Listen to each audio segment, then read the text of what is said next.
Assalamualaikum warahmatullahi wabarakatuh. Kami dari kelompok 10.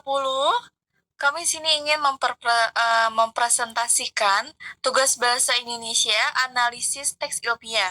Sebelumnya aku di sini namaku Sylvia Permatasari dengan NIM 431221 dengan rekan saya. Aku Zahratul Sita dengan NIM 431251100105.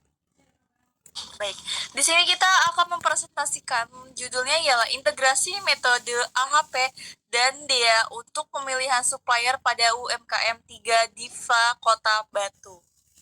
Baik, di sini akan saya jelaskan mengenai latar belakang masalah. Artikel ini menganalisis jurnal ilmiah berjudul Integritas Metode AHP dan DEA untuk pemilihan supplier pada UMKM 3 Diva Kota Batu. UMKM 3 Kota Batu menghadapi masalah dalam memilih supplier bahan baku singkong secara efisien. Selama ini pemilihan supplier tidak mempertimbangkan semua kriteria penting sehingga mengganggu produksi. Kemudian penelitian ini menggabungkan dua metode. Yang pertama ada AHP, analytical hierarchy process, menentukan bobot kriteria.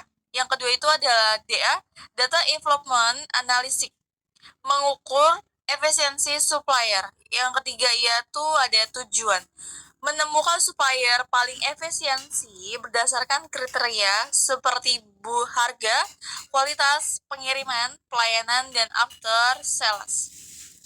Kemudian kita lanjut ke penjelasan berikutnya. Tujuan penelitian dan manfaatnya. Yang pertama, tujuan mengidentifikasi kriteria atau subkriteria penting untuk pemilihan supplier yang efisiensi. Menentukan supplier yang paling efisiensi menggunakan integrasi AHP dan DA. Manfaatnya, membantu UMKM dalam mengembalikan keputusan supplier, menjamin efisiensi biaya dan kualitas dalam pasokan bahan baku, meningkatkan keberlangsungan operasional. Kemudian kita lanjut untuk ke pembahasan selanjutnya, itu ada studi kasusnya. Studi kasusnya ini kita ambil dari jurnal yang kita ambil juga, yaitu UMKM 3 Diva. Ini adalah usaha kecil menengah yang bergerak di pengelolaan singkong. Biasanya bikin produk seperti keripik atau makanan olahan dari singkong karena bahan baku utama mereka adalah singkong. Kualitas dan pasokan bahan baku itu sangat penting buat kelancaran produksi. Misal, kita ada produksi yang lain. Kalau misalnya kita produksi tidak ada bahannya, maka tidak berjalan produksi itu. Jadi itu contoh dari studi kasusnya. Nah, dalam menjalankan usahanya, UMKM ini butuh supplier yang bisa menyediakan singkong dengan harga yang kompetitif, kualitas bahan baku yang baik, pengiriman tepat waktu, pelayanan yang memuaskan, layanan purna jual after sales. Masalahnya, pemilihan supplier sebelumnya cuma berdasarkan intuisi atau 1-2 faktor saja, sehingga kadang produksi tuh keganggu karena kualitas bahan kurang bagus atau pengirimannya yang terlambat gitu. Oke, di sini baik, saya lanjutkan. Di sini masih di materi studi kasus, yaitu artikel ini berfokus pada cara pemilihan supplier dari bahan baku singkong yang paling efisien untuk UMKM 3 Diva di Kota Batu ini. Nah, biasanya pemilihan supplier ini dilakukan asal-asalan tanpa pertimbangan yang matang. Nah, jadi penelitian ini memakai dua metode analisis, yaitu AHP dan juga DEA. Supaya pemilihan supplier ini lebih objektif dan berdasarkan data. Nah, AHP ini adalah analytical hierarchy process, yaitu digunakan untuk menentukan bobot pentingnya setiap kriteria seperti harga, kualitas pengiriman, pelayanan, dan layanan purna jual. Dari hasilnya, kualitas jadi kriteria paling penting. Dan yaitu ada DEA, Data Envelopment Analysis, yaitu yang digunakan untuk mengukur efisiensi supplier berdasarkan input dan output yang sudah ditentukan. Nah, hasil dari DEA ini menunjukkan supplier yang bernama Pak Adi Lumajang adalah yang paling efisien dan layak dipilih. Nah, metode ini juga bisa diterapkan untuk UMKM lain supaya keputusan pemilihan supplier jadi lebih profesional dan juga tepat Pak sasaran. Oke. Boleh dilanjut, Kak? Oke, ini ada hasil AHP-nya, yaitu kualitasnya itu sebesar 0,37, yaitu ada pengiriman sebesar 0,24, ada harga 0,10, after sales-nya 0,14, dan juga pelayanannya 0,14. Nah, ini bobot subkriteria dan nilai alternatif supplier, yaitu contohnya seperti Pak Adi Lumajang punya agregat tinggi yaitu 0,41.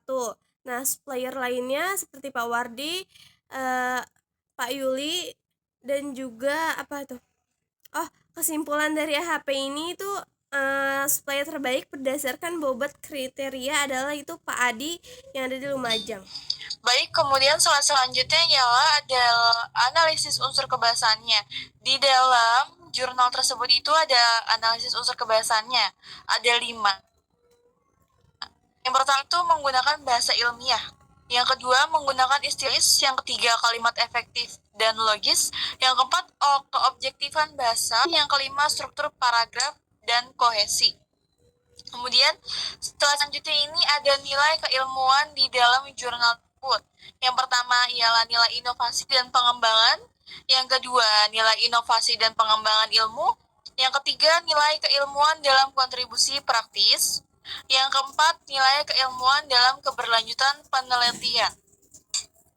Kemudian selanjutnya ia ada nilai kebangsaan. Di dalam jurnal tersebut ada beberapa nilai-nilai kebangsaan. Yang pertama, nilai kemandirian dan nasionalisme ekonomi. Yang kedua, nilai gotong royong dan kerjasama. Yang ketiga, nilai kepedulian terhadap pengembangan daerah. Yang keempat, nilai keilmuan dalam keberlanjutan penelitian. Udah sih, itu aja. Penutupnya udah kan tadi? Udah, berarti udah ya. Nanti tinggal diedit. Nanti kalau misalnya kamu udah ngedit, nanti videonya kirim ke aku ya. Iya, berarti ini aku matiin dulu ya.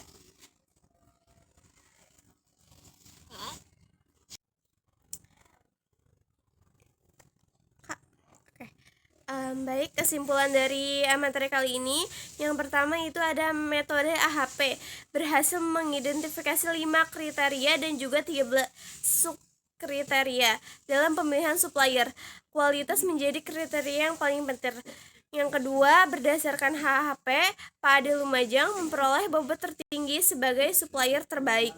Dan yang terakhir, berdasarkan integrasi AHP DEA, supplier efisiensi DEA, Pak Wardi Dampit menjadi supplier paling efisien. Nilainya yaitu 1.355.